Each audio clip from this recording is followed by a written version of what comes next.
ভারতরত্ন প্রাক্তন প্রধানমন্ত্রী রাজীব গান্ধীর ৩৩তম প্রয়াণ বার্ষিকী। এই দিনে প্রদেশ কংগ্রেসের পক্ষ থেকে জাতীয় পতাকা সহ দলীয় পতাকা উত্তোলনের মধ্য দিয়ে আমাদের প্রতিটা ব্লকে, প্রতিটা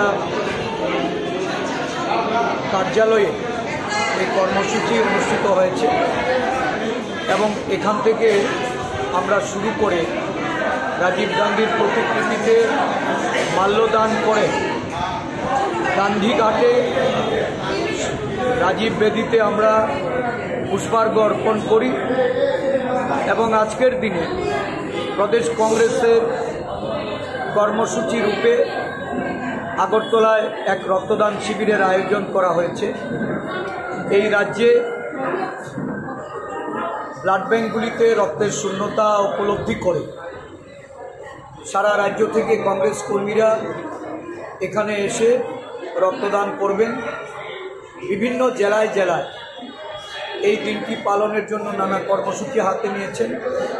বিভিন্ন হাসপাতালে ফল বিতরণ করা এবং নরনারায়ণ সেবা এই কর্মসূচি পালিত হচ্ছে। রাজীব গান্ধী ছিলেন দেশের নবীনতম প্রধানমন্ত্রী এবং ওনার সময়কালে বিজ্ঞান এবং প্রযুক্তিতে দেশ এগিয়েছে। উনি ভারতবর্ষকে নিয়ে স্বপ্ন দেখতেন, ভারতবর্ষের যুব সমাজকে প্রাধান্য দিয়ে তাদের শিল্প বলুন, কৃষি বলুন, আমাদের দেশের পঞ্চায়েত রাজ ব্যবস্থার ব্যাপক ক্ষমতায়ন প্রদান করে পঞ্চায়েতি রাজ যে আইন সংশোধনের মাধ্যমে সারা দেশে প্রচলন করে যুবকদের অগ্রাধিকার দিতে ভোটাধিকারের বয়সসীমা 18 বছরে উনি নামিয়ে নিয়ে আসেন এবং প্রযুক্তিগত দিক থেকে আমাদের টেলিকমিউনিকেশনই হোক, আমাদের পরমাণু যে বিজ্ঞান, এই বিজ্ঞানের অগ্রগতি ওনার সময়কালে সারা দেশব্যাপী এটা হয়েছে।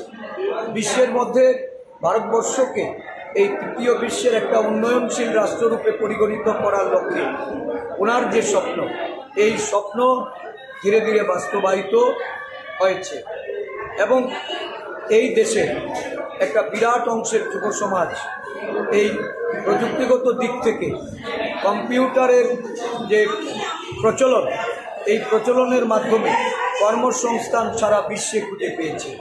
মেধার যে উৎকর্ষতার বিকাশ রাজীবজি চেয়েছিলেন, এটা সারা দেশ জুড়ে আমরা এটা লক্ষ্য করেছি।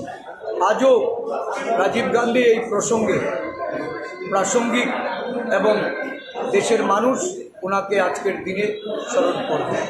ধন্যবাদ।